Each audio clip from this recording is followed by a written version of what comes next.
Сәлем достар, бүгін біз сіздермен денелердің массалар центрі ұғымымен танысатын боламыз. Яғни денелердің массалар центрі деп аталатын бұл нүкте біз үшін өте маңызды. Өйткені ол жаңа статиканың есептерін шығарған кезінде, яғни өз-өзінен айналатын денелердің қозғалысын зерттеген кезінде бұл нүктені білу бізге міндетті. Ол есеп шығаруға өте керек. Енді осы денелердің массалар центрін қалай анықтаймыз? Алдымен осы денелердің массалар центрі дегеніміз не? Соған қысқаша тоқталайық. Мысалға, былай ойлайық. Судың бетінде, бір қайық тұр деп есептейік. Қайық тұр. Егер ол су тыныш, яғни ағып жатқан су емес, осы тыныш судың бетінде, яғни тынық судың бетінде бір қайық тұрса, ол ешқандай бағытқа қозғалып тұрған жоқ. Егер біз оның мына нүктесі арқылы белгілі бір F1 күшпен тартатын болсақ, ол демек қайық бұлай қарай айнала бастайды, қозғалысқа келе бастайды.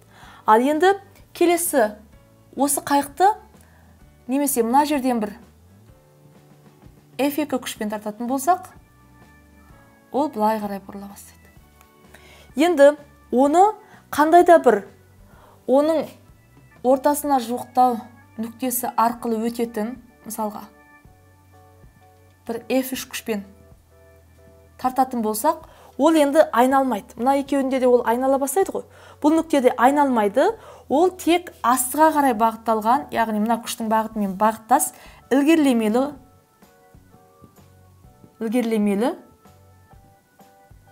үдемелі қозғалысқа келеді. Яғни ол осы нүктені біз оның массалық центр деп атайды екенбіз. Мысалға, ол массалық центр арқылы егер былай бағытталған күш әсер етсе де, яғни әсер ету сызығы осы нүкте арқылы өтетін, мысалы былай бағытталған F4 күш әсер етсе де, бұл қайықты жаңағы айналмалы қозғалысқа келтірмейді. Яғни ол да осы күштің бағытында ілгерілемелі қозғалысқа келеді. Демек, денелердің массалар центрі дегеніміз, осы массалар центрі болып тұратын мынау нүкте арқылы күштің әсер ету сызығы жүретін болса, яғни осыған әсер еткен, мысалы, мына F2 күштің әсер ету сызығы былай кетті ғой. Яғни ол оның массалар центрі арқылы өтпейді, немесе F1-дікі былай кетті, әсер ету сызығы, түзудің бойында. Ол да оның массалар центрі арқылы өтпейді. Демек, осындай массалар центрі арқылы өтетін күш әсер еткен жағдайда дене тек қана ілгерілемелі, үдемелі қозғалысқа ие болады екен. Ал ол массалар центрі арқылы өтпейтін күштермен әрекет етсе, онда дене айналмалы қозғалысқа ие болады екен. Сондықтан бұл дененің массалар центрін анықтау бізге оның қозғалысын толық сипаттау үшін өте маңызды.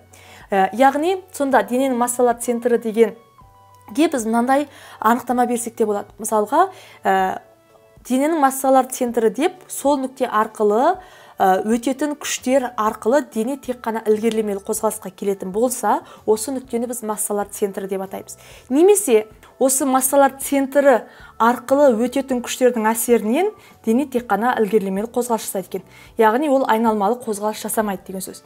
Енді екінші анықтамасы, ол, яғни егер осы дененің массалар центрі арқылы тіреу нүктесін қоятын болсақ, ол дене өзінің тыныштық қалпын сақтайды екен.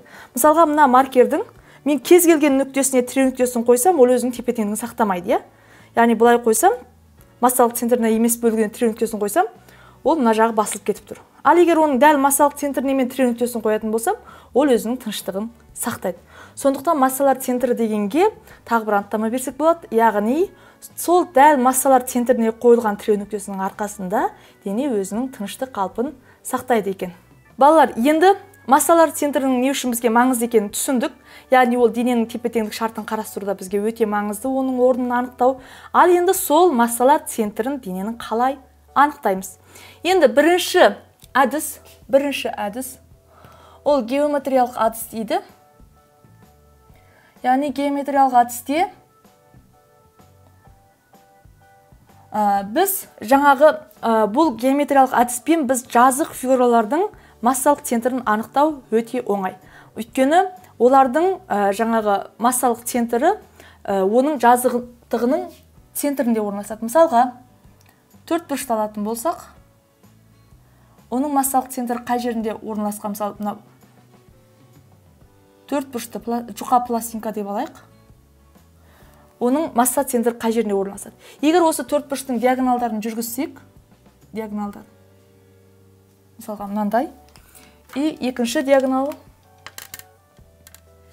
мынандай, осы диагоналдардың қиылысында оның массалық центрі орналасады екен. Яғни xs деп белгілеп қояйын массалық центрін. Енді немесе мысалға үшбұрыш болса,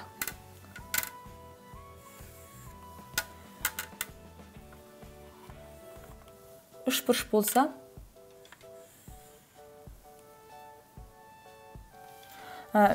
біз ол кезде қалай табамыз? Бұл кезде оның медианаларының қиылысу нүктесінде оның массалар центрі орналасады. Яғни медиана дегеніміз мына бұрышынан шығып, қарсы жатқан қабырғасын тең екіге бөлетін түзу сызық.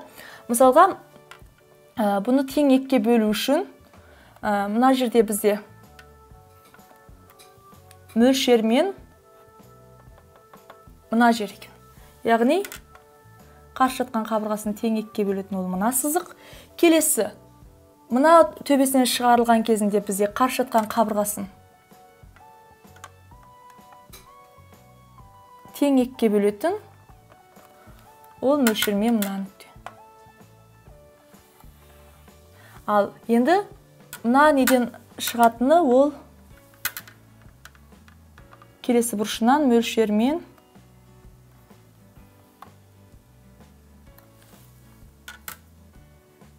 яғни мына нүкте.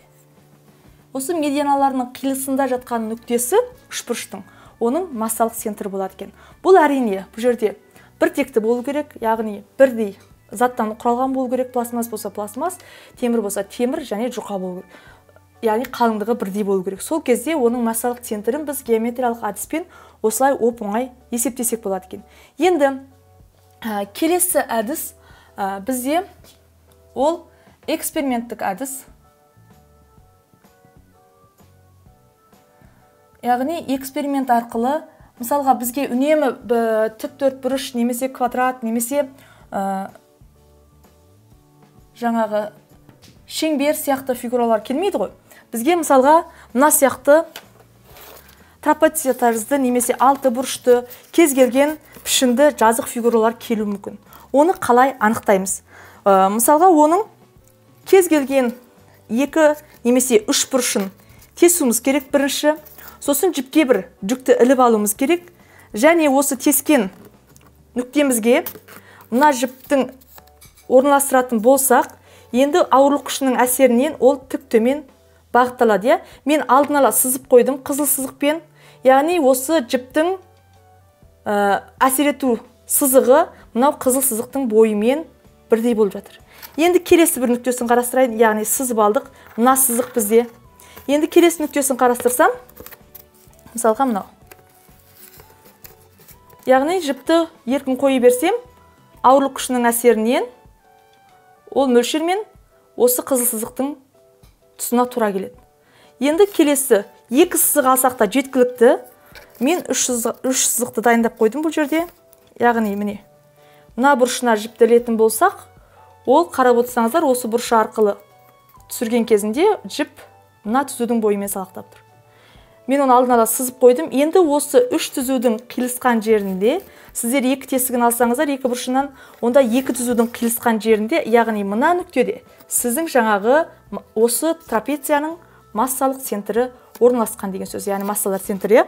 Яғни бұл эксперименттік әдіс арқылы анықтау, яғни бұрыштарына тестер тесіп алып, белгілі массасы бар денені іліп, сол жіптің салақталған бағыты бойынша, яғни түзу сызық сызасыз, олардың қиылысу нүктесінде осы трапецияның массалар центрі орналасады деген сөз. Енді осы массалар центрі сол ма емес па, оны осы центрге бір тіреу нүктесін қою арқылы, ол ары қарай осыда түзу тұра ма, тұрмай ма? Міне қарасаңыздар, қазір тегіс тұр, яғни тыныштығын сақтап тұр. Демек, біздің тапқан массалар центріміз дұрыс деген сөз. Яғни осы арқылы тексерсеңіздер болады өзіңіздің алған массалар центріңіздің дұрыс немесе дұрыс емес екендігін. Бұл эксперименттік әдіс. Енді бізде көбінде есептерде бір ғана дененің массалар центрі емес, денелерден құралған жүйелердің массалар центрін анықтауға есептер келеді. Әрине 7-ші сыныпта бізде бар жоғы 2 денемен байланысқан жүйенің массалар центрін анықтау келеді, яғни теория арқылы анықтаймыз. Бұны формула арқылы, теориялық немесе формулалық жолмен анықтау. Мысалға былай, мұнда 2 шар берілсін, 2 шар. Біреу үлкендеу, біреу кішілеу. Екеуі бір-бірімен. Мынандай таяқша арқылы бекітілсін дейік. Яғни екеуінің ара қашықтығы белгілі болсын бізге бір L. Яғни осы бекітілген, мынау бір шар, екінші шарға. Осы жүйенің массалық центрін қалай табамыз? Ол үшін біз формуланы пайдаланамыз. Яғни бұл жердегі массалық центрді табу үшін біз M1, бірінші шардың массасы мынау M1, екінші шардың массасы M2, X1 қосылған M2, X2 бөлеміз M1 қосылған M2. Енді бізге мәселе X1 және X2 деген не? Соны қарастыру керек. Мысалға сіз мына жерге сан өсін сызып, немесе Декарттық координата жүйесінің бойына орналастырсаңыз, мына шарды ол кезде бізде былай болады. 2 шарды, яғни Декарттық координата жүйесіне орналастырайық. Бізге оңайрақ болу үшін, мынау бірінші шар, мына X өсінің нөлдік нүктесінде орналасқан болсын. Яғни Y-іміз былай кетеді, Декарттық координата бойынша. Енді қарасақ, мына жерде, мына бірінші шардың орналасқан нүктесі X1 деп алсақ, бұл нөлге тең болып тұр. Ал екінші шардың орналасқан нүктесі X2 деп алсақ, бұл енді мына L-ға тең болып тұр. Яғни X2-іміз ол мынаған дейінгі қашықтық қой. Демек, ол L-дің, яғни 2 шардың центрлерінің ара қашықтығына тең болып тұр. Сонда мына формулаға қойып есептейтін болсақ, мынау бізде 0 болған үшін мына көбейткіш 0 болып кетеді де, тек қана M2 көбейтеміз мына жерде L, X2-ның орнында бөлеміз M1 қосылған M2. Яғни, осылайша осы 2 жүйеден құралған, яғни 2 шардан құралған жүйенің массалық центрін есептесек болады екен. Енді бұл тақырыпқа біз есептеуді келесі практикалық бөлімде толығымен қарастырамыз. Әзірше біз, яғни массалар центрін 2 денеден құралатын жүйенің массалар центрін есептеу үшін осы формуланы пайдаланатынымызды білсек болды. Балалар, бүгінгі тақырып, яғни денелердің массалар центрі, оның қандай маңызы бар екенін айттық. Яғни массалар центрі арқылы әсер ететін күштің әсерінен дене айналмалы қозғалыс жасамайды, ол тек қана ілгерілемелі қозғалыс жасайды. Немесе дененің массалар центрі арқылы тіреу нүктесін қоятын болсақ, дене өзінің тыныштық қалпын сақтай алады. Яғни тепе-теңдік күйін сақтай алады, екі жағына құлап кетпейді деген сөз. Және массалар центрін анықтаудың 3 түрлі әдісімен таныстық. Біреуі геометриялық әдісі, екіншісі эксперименттік жасап көрдік оны, және теориялық әдісі бойынша оны мынандай формуламен анықтайды екенбіз. Балалар, тақырып сіздерге түсінікті болды деген ойдамын. Қандай да бір түсініксіз жер болса, осы видеоның астына пікір қалдырыңыз, мен сіздерге жауап беремін. Келесі кездескенше сау болыңыздар.